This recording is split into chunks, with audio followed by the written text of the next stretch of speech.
We've had pretty good moves already. Anybody who happened to be in the GDX or the GDXJ in the last 12 months, if they're complaining about something, they need their head examined. This is a very, very, very generous bull market already. And I think sadly, I say sadly because the things that move the gold price up are usually deleterious to the rest of your life.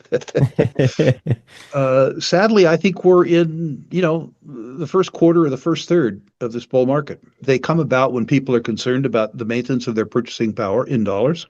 People are concerned for good reason. They start with gold. This one started with gold. They move on from gold to the best of the best. Gold tends to perform well during periods of economic uncertainty and geopolitical tension, which lifted spot gold to a record high of $3,500.05 an ounce in late April. We're still early in the current bull market, likely just the first or third quarter. Typically, when people worry about the dollar losing purchasing power, they first turn to gold. Major analysts expect the dollar to belly out or weaken further. UBS anticipates the USD to decline in the second half of the year. The US dollar has lost about 10 to 11% of its value so far this year, hitting a 3-year low. From there, investors move into top-tier mining stocks. While this rally has been rewarding, it forces driving gold higher.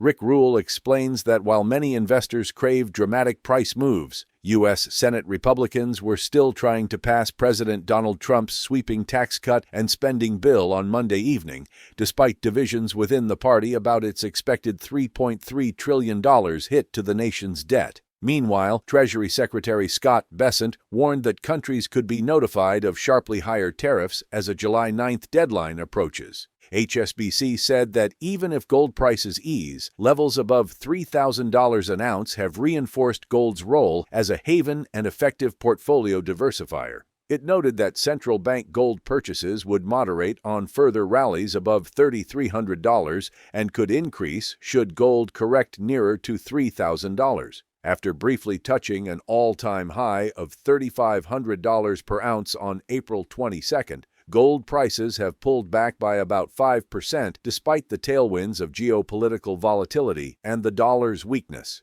HSBC's chief precious metals analyst James Steele predicts demand at these levels to slacken. Though he increased his target prices for 2025 and 2026, they remain below the current market price. He's not the first gold analyst to call the rally in gold over. A report from Citi in June predicted a 25% correction, and many retail investors took profits after the April surge made trading charts appear overbought. What surprised Steele and many other observers was how the theoretically bullish combination of recent geopolitical friction in the Middle East and a swooning dollar failed to propel the gold price onto new highs. Before we begin, please subscribe to our channel and enable the notification bell to stay up to date with our latest content.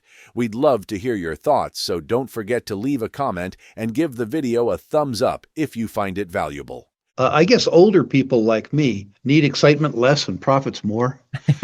When people say to me, Rick, when's the gold price going to move? I say, year 2000, it was $253 then. Now it's $3,250. I mean, come on, it's up 11-fold, something like that. People want drama in their lives. That's not what I want. I want arithmetic in my life, and I'm getting it. This will be my fourth gold bull market. It will either be the most dramatic or the second most dramatic I've ever experienced in my life. They follow very predictable patterns. They come about when people are concerned about the maintenance of their purchasing power in dollars. People are concerned for good reason. They start with gold. This one started with gold. They move on from gold to the best of the best. The Agnico Eagles, the Franco-Nevadas, the Wheaton Precious. Guess what? This one did the same thing. When the valuation discrepancies appear, two things happen. The value arbitrageurs come down the quality trail, and takeovers happen. That's what's coming next. At some point in time, Ivan, I don't know when, to be honest with you, when the generalist investor is motivated to come into the precious metals because of the momentum established by gold and then gold stocks, when they come into the market leadership changes from gold to silver. I guess because of the lower unit value for silver. I don't know. What I do know is this: when that happens, you won't need Rick Rule to tell you it's happening. Those are really, truly dramatic moves. But, we've had pretty good moves already. Anybody who happened to be in the GDX or the GDXJ in the last 12 months, if they're complaining about something, they need their head examined. This is a very, very, very generous bull market already. And I think sadly, I say sadly because the things that move the gold price up are usually deleterious to the rest of your life.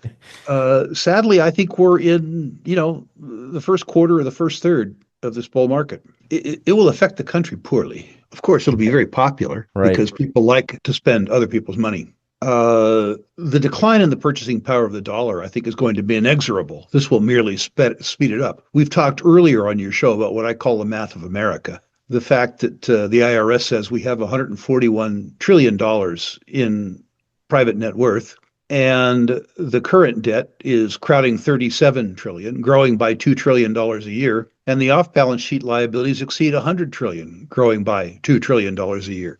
So if you're worth 141, and you owe 130 net, and what you owe is increasing by $4 trillion a year, the problem is fairly obvious. And rather than addressing that problem, this budget exacerbates it. Now, we've talked before, Ivan, about the fact that I think the only politically feasible way out of our problem is to depreciate the value of the US dollar.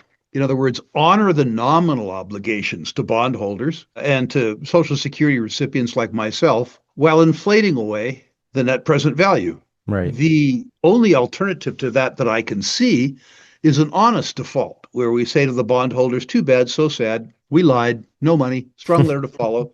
And we say to the old geezers like me, yeah, you paid in for 50, 60 years, so what? There's no money, you don't get any money. That's not what politicians do.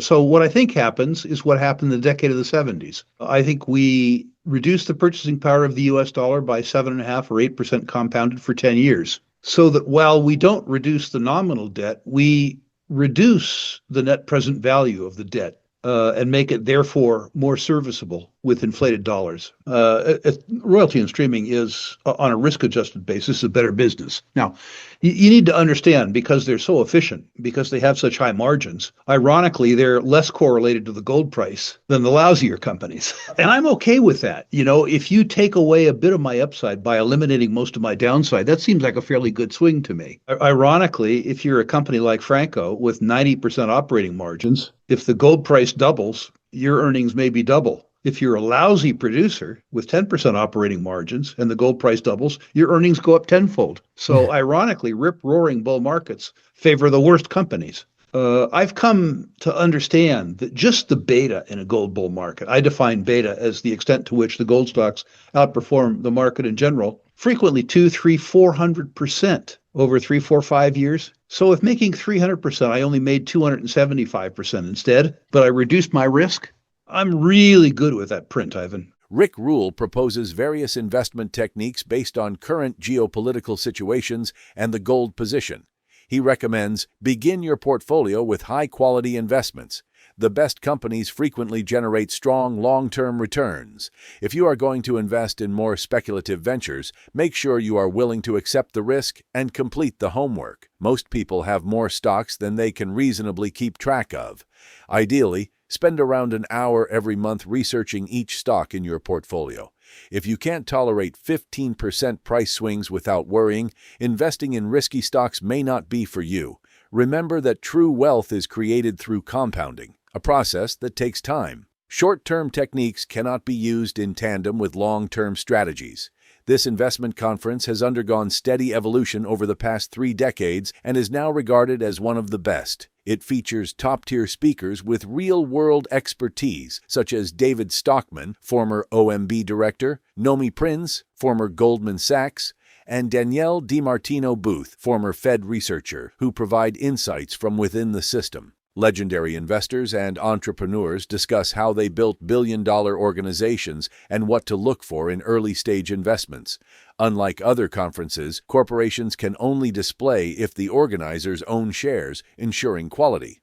Best of all, it comes with a complete money-back guarantee. If you don't find it worthwhile, you'll receive a refund. That's how sure they are. Now, let's dive into the interview.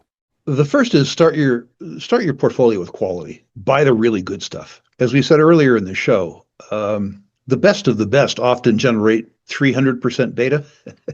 That's pretty good. Yeah, I'll take it. Do the rest of it if you can afford the risk and you're willing to do the work. As you know, Ivan, I've graded tens of thousands of portfolios for free over the last 35 years. One of the things I've learned is that most people own many more stocks than they can logically follow. We ask people to spend an hour a month on every stock in their portfolio. If you're willing to spend 10 hours a month, own 10 stocks. And that doesn't mean watching you and I on videos. It means reading the annual reports, reading the quarterlies, reading the resource statements, stuff like that. Also understand that these stocks can rise or fall 15% for no reason whatsoever. And if you can't stand 15% volatility, do yourself a favor, get a paper route or do something, sensible for money.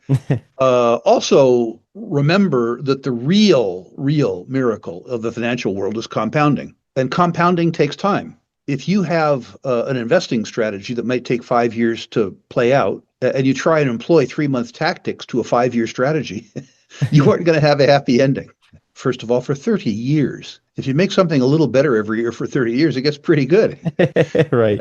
And this conference is really good. Why is it good? Well, a bunch of reasons. We do the big picture macro, like you and I started off this interview with, but we don't do it with old finance guys like me. We do it with people who are players. We have David Stockman talking about the budget. He was the director of the Office of Management and Budget under Reagan. He actually literally wrote the book, The Triumph of Politics. Wow. We have Nomi Prinz talking about the corrupt nature of Wall Street. She was a partner at Goldman Sachs. We have Daniela DiMartino Booth talking about the Fed. She was a researcher at the Fed. In other words, people talking about global macro from the belly of the beast, not failed journalists.